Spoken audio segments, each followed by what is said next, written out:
বিশ্ব সংবাদে আপনাদের স্বাগত। শুরুতেই সংবাদ শিরোনাম, পরে বিস্তারিত। দখলদার ইসরায়েলি বাহিনী ও ফিলিস্তিন পুরোদমে যুদ্ধ চলছে, জানিয়ে দেব সর্বশেষ আপডেট। আন্তর্জাতিক সংবাদ, ফের ইরানের ওপর যুক্তরাষ্ট্রের নিষেধাজ্ঞা। এরপর জানিয়ে দেব জিম্মি চুক্তি চাইলে গাজা যুদ্ধ শেষ করতে হবে বলেছে হামাস। এদিকে ছেলেদের দোষে ডুবছেন মাহাথির মোহাম্মদ। এরপর জানিয়ে দেব হামাসের অবস্থানগুলোতে হামলা চালাতে অগ্রসর হচ্ছে ইসরায়েলি বাহিনী। সর্বশেষ জানিয়ে দেব বাংলাদেশ চীন সামরিক মহড়া নিয়ে যা বলল ভারত। এতক্ষণ শুনছিলেন সংবাদ শিরোনাম, এবারে বিস্তারিত। তবে অনুরোধ থাকবে ভিডিওটিতে একটি লাইক করবেন এবং কমেন্ট করে জানিয়ে দিবেন এই ভিডিও সম্পর্কে আপনার মূল্যবান মন্তব্য। ফের ইরানের ওপর যুক্তরাষ্ট্রের নিষেধাজ্ঞা। ইরানি ড্রোন ও পণ্য বিক্রির ওপর ফের নিষেধাজ্ঞা আরোপ করেছে যুক্তরাষ্ট্র। নিষেধাজ্ঞার মধ্যে ইউক্রেন যুদ্ধে রাশিয়ার ইরানি ড্রোন ব্যবহারও রয়েছে। ওয়াশিংটন তেহরানের ওপর চাপ বাড়াতে চাইছে। মার্কিন ট্রেজারি ডিপার্টমেন্ট এক বিবৃতিতে বলেছে, যুক্তরাজ্য ও কানাডার সঙ্গে সমন্বয় করে নেওয়া এই পদক্ষেপ ইরানের 1 ডজনেরও বেশি প্রতিষ্ঠান, ব্যক্তি ও জাহাজকে লক্ষ্যবস্তু করেছে। নিষেধাজ্ঞাপ্রাপ্ত ব্যক্তি ও প্রতিষ্ঠানের বিরুদ্ধে ইরানি মনুষ্যবিহীন আকাশযান গোপনে বিক্রির সুবিধা ও অর্থায়নে গুরুত্বপূর্ণ ভূমিকা পালনে অভিযোগ রয়েছে। মার্কিন অর্থ মন্ত্রণালয় জানিয়েছে, ইরানি পণ্য চালানের সঙ্গে জড়িত 2টি কোম্পানি ও একটি জাহাজকেও টার্গেট করেছে ওয়াশিংটন। 1 এপ্রিল সিরিয়ার দামেস্কে ইরানি দূতাবাসে হামলার জবাবে 13 এপ্রিল ইসরায়েলে রকেট ও ক্ষেপণাস্ত্র হামলা চালায় তেহরান। এরপর ইরানের ওপর প্রথম দফায় নিষেধাজ্ঞা দেয় যুক্তরাষ্ট্র। গত 18 এপ্রিল যুক্তরাষ্ট্রের অর্থ মন্ত্রণালয় ইরানের 16 জন ব্যক্তি এবং 2টি প্রতিষ্ঠানের ওপর নিষেধাজ্ঞা দেয়। নিষেধাজ্ঞাপ্রাপ্ত ব্যক্তি ও প্রতিষ্ঠান ইরানের ড্রোন কার্যক্রমের সঙ্গে সরাসরি জড়িত। জিম্মি চুক্তি চাইলে গাজায় যুদ্ধ বন্ধ করতে হবে বলেছে হামাস। ফিলিস্তিনের স্বাধীনতাকামী সংগঠন হামাস দাবি জানিয়েছে যে কোনো জিম্মি চুক্তি করতে চাইলে ইসরায়েলকে গাজা যুদ্ধ শেষ করতে হবে।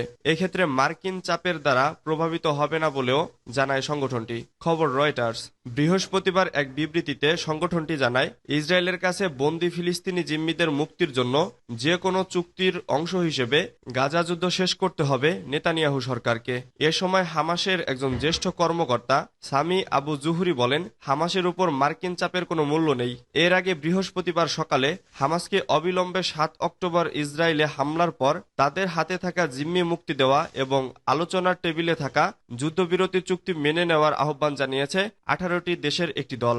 দেশগুলো একটি যৌথ বিবৃতিতে জানিয়েছে, আমাদের লোকেদের বাড়িতে ফিরিয়ে আনার জন্য চলমান যুদ্ধবিরতি নিয়ে যে মধ্যস্থতা চলছে আমরা তা দৃঢ়ভাবে সমর্থন করি। আমরা জিম্মিদের মুক্তি দেওয়ার জন্য হামাসের প্রতি আহ্বান পুনর্ব্যক্ত করছি এবং আমরা আহ্বান করছি এই সংকটের দ্রুত অবসান হোক, যাতে সম্মিলিতভাবে আমরা এই অঞ্চলে শান্তি ও স্থিতিশীলতা ফিরিয়ে আনতে পারি। এদিকে বাইডেন প্রশাসনের একজন সিনিয়র কর্মকর্তা জানিয়েছেন, এর আগে একই দাবিতে চুক্তিতে পৌঁছাতে একটি বিবৃতি প্রকাশ করা হয়েছিল, যা ব্যর্থ হয়েছে। তবে ওই কর্মকর্তা এও বলেন যে এবারের বিবৃতিটি আলাদা, কারণ এটি বিশ্বজুড়ে অনেক নেতৃবৃন্দের ঐক্যমতের অসাধারণ প্রতিফলন। বিবৃতিতে স্বাক্ষরকারী দেশগুলো হলো Argentina, Austria, Brazil, Bulgaria, Canada, Colombia, Denmark, France, Germany, Hungary, Poland, Portugal, Romania, Serbia, Spain, Thailand, যুক্তরাজ্য ও যুক্তরাষ্ট্র। ছেলেদের দোষে ডুবছেন মহারথী মোহাম্মদ। ছেলেদের দোষে ডুবতে বসেছেন মালয়েশিয়ার সাবেক প্রধানমন্ত্রী মহারথী মোহাম্মদ। নিজের জীবদ্দশায় এমন হয়রানির মুখোমুখি হবেন তা হয়তো স্বপ্নেও ভাবেননি মালয়েশিয়ার সবচেয়ে দীর্ঘমেয়াদী এই প্রধানমন্ত্রী। ইতোমধ্যে জিজ্ঞাসাবাদের জন্য মহারথীকে ডাকা হবে বলে জানিয়েছে দেশটির দুর্নীতি প্রতিরোধ সংস্থা MSC। মহারথী মোহাম্মদের 2 ছেলে মির্জান মাহারথী এবং মোকজানি মাহারথী। সম্প্রতি দুর্নীতির অভিযোগ উঠেছে তাদের বিরুদ্ধে। MACC সেই অভিযোগ তদন্ত শুরু করেছে এবং তদন্তের অংশ হিসেবেই মালয়েশিয়ায় সবচেয়ে দীর্ঘমেয়াদে প্রধানমন্ত্রীর পদে থাকা মহারথীকে জিজ্ঞাসাবাদের জন্য ডাকা হবে বলে জানিয়েছে সংস্থাটির প্রধান নির্বাহী ও শীর্ষ কমিশনার আজম বাকি। বৃহস্পতিবার রাজধানী কুয়ালালামপুরে এক ব্রিফিংয়ে আজম বলেন, মির্জান এবং মোকজানির বিরুদ্ধে অফশোর ব্যাংক এবং আর্থিক প্রতিষ্ঠান অর্থ পাচারের অভিযোগ রয়েছে। ইতোমধ্যে 2 ভাইকে তাদের সম্পদের বিবরণী জমা দিতে বলা হয়েছে। ছেলেদের সঙ্গে অর্থ পাচারে মহারথীর সংশ্লিষ্টতা রয়েছে কিনা সাংবাদিকরা এমন প্রশ্ন করলে সরাসরি তার জবাব না দিয়ে MACCর শীর্ষ কমিশনার বলেন, অভিযোগটি এখনো তদন্তাধীন। তদন্ত শেষ হলে এবং উপযুক্ত সময় এলেই আমরা এ সম্পর্কিত বিশদ তথ্য দিতে পারব। 1981 সালে প্রথমবারের মতো মালয়েশিয়ার প্রধানমন্ত্রী হন মহারথী মোহাম্মদ। টানা 22 বছর এই পদে অসীন থাকার পর 2003 সালে স্বেচ্ছায় রাজনীতি থেকে অবসর নেন তিনি। তারপর জাতীয় রাজনীতির স্বার্থে ফের 2018 সালে প্রধানমন্ত্রী পদে অসীন হন তিনি এবং এই পদে থাকেন 2020 সাল পর্যন্ত। মহারথী মোহাম্মদকে বলা হয় আধুনিক মালয়েশিয়ার স্থপতি।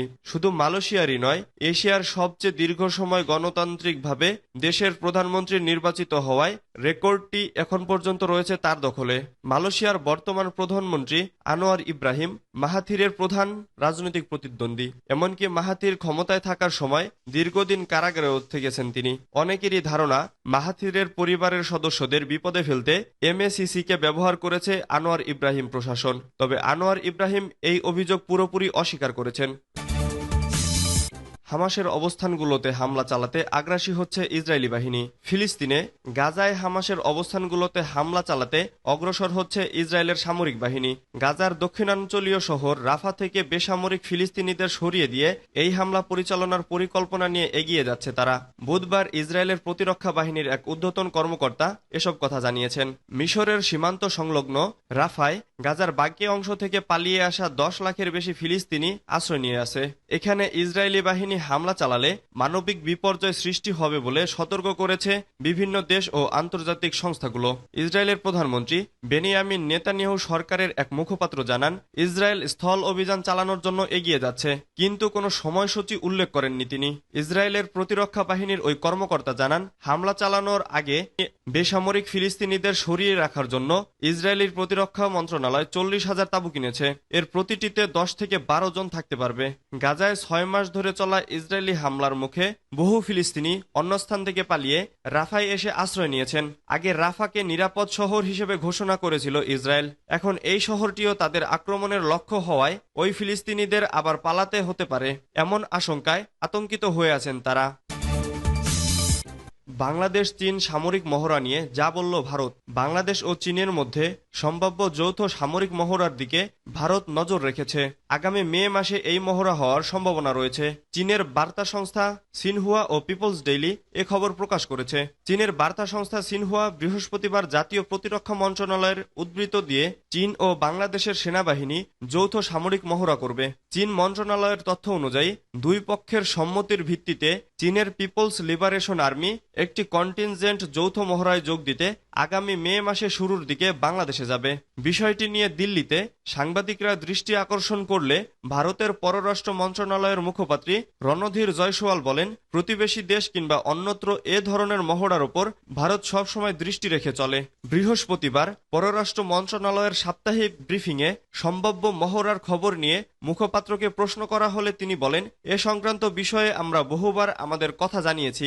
আমাদের প্রতিবেশী রাষ্ট্রে অথবা অন্য কোথাও সব ধরনের ঘটনার ওপর আমরা নজর রাখি, বিশেষ করে সেই ধরনের ঘটনা যা আমাদের অর্থনীতি ও নিরাপত্তার উপর প্রভাব ফেলতে পারে।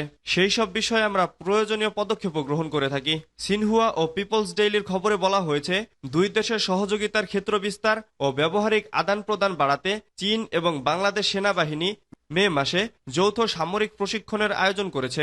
এজন্য পিএলএর একটি দল প্রশিক্ষণের জন্য বাংলাদেশে পাঠাবে। গণমাধ্যমে আরো বলা হয়েছে, সন্ত্রাসবাদ মোকাবিলা ও শান্তি স্থাপনার প্রেক্ষাপটে জাতিসংঘের যে ব্যবস্থা রয়েছে তারই ভিত্তিতে ওই প্রশিক্ষণ শিবির অনুষ্ঠিত হবে।